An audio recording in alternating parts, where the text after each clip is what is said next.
Are you interested in quilting but not sure where to begin?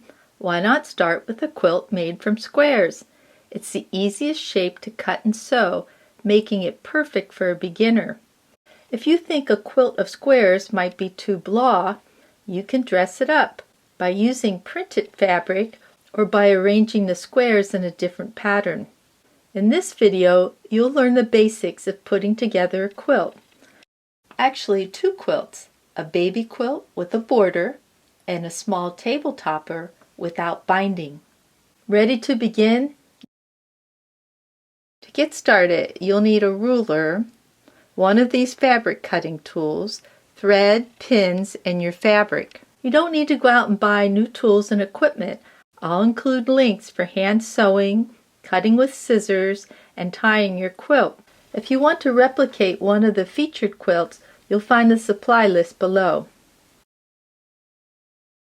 For scissor cutting, make a square template. After marking your square on fabric, use your scissors to cut 1 or 2 squares at a time. Rotary cutting equipment will allow you to quickly cut multiple squares. If you don't like cutting, you might want to purchase pre-cut squares like the ones used for this baby quilt. Precuts come in different sizes. You don't have to fret that your fabric doesn't match. All the pieces in each stack have been professionally coordinated. You can buy a pack of 42 5-inch squares for under $10. Lay out your squares on a table or wall. Take a photo for reference. You'll be sewing in rows. Put right sides together. Pin, clip, or hold the side to be sewn in your right hand and move to your sewing machine, making sure to keep the side to be sewn in position. Sew 1/4-inch seams. Place these squares back on the board. To speed up the process, put right sides together of multiple pairs. Gather these up and position the stack near your machine. Chain stitch to save time. Lay out your blocks, put right sides together and stitch. Continue in this manner until each row is completed. Press for ease of construction. In the charm square quilt, each consecutive row has been pressed in an opposite direction from the row before it. Another example of pressing for construction can be seen in the blue quilt. Each seam is pressed toward the solid block. Now you're ready to sew the rows together. To match these intersections, put right sides together, nestle the seams up against each other. You can almost feel them hitting, and pin. Stitch a 1/4-inch seam across the row and then check to make sure that those intersections are matching. Continue in this manner until all the rows have been stitched together. If you would like to add borders, cut strips the width you desire. Take 2 of the strips, line up at the top center, and cut the excess off the bottom. Add these to the sides.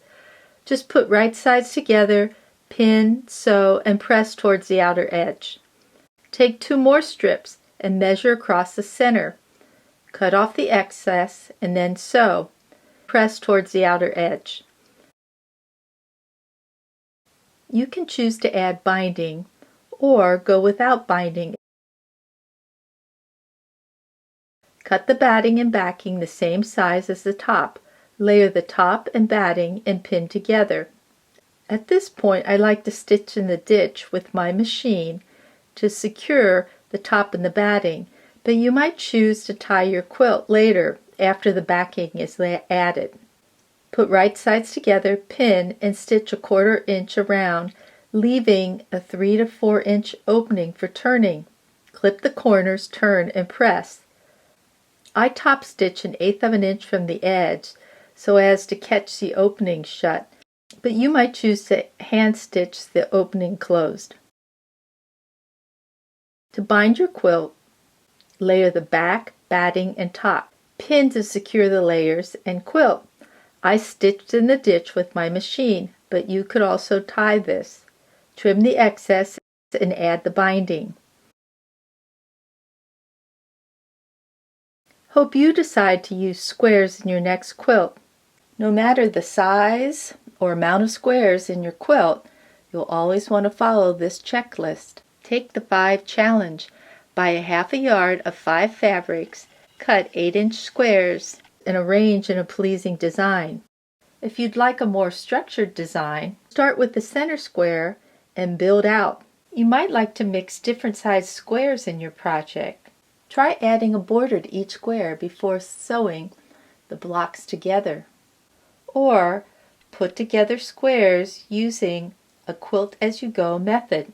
If you'd like more quilting info, please visit us at learnhowtoquilt.com. Thanks.